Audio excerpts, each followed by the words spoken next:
Magandang araw po.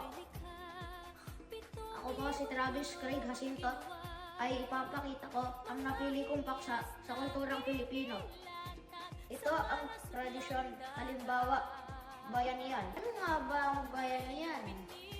Ang bayanihan ay ang sama-samang pagtutulungan ng mga tao tulad nito.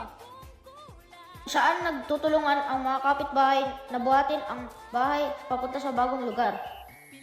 Karaniwang ito ang nakikita noon sa mga panahon na naglilipat ng bahay ang mga tao. Ngunit sa bagong panahon, may kita pa din ang bayanihan sa iba't ibang paraan. Tulad ng pag may sakuna o bagyo. Tulungan sila sa pamagitan ng pagbigay ng pagkain at pansamantalang matitirahan. Ang bayanihan dahil ipapakita nito ang pag-iisa at malasakit ng mga Pilipino sa isa't isa. Ito ay patunay na kahit gaano kahirap ang sitwasyon, nagiging magaan kapag may pagtutulungan.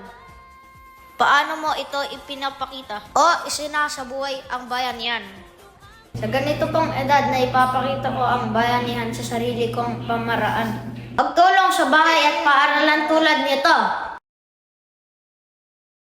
Pagpapakita ng malasakit sa ibang tao. Sa puso ng bawat Pilipino, buhay ang diwa ng bayanihan. Isang katangiang tunay na nagpapatibay sa ating kultura at pagkatao. Maraming salamat po.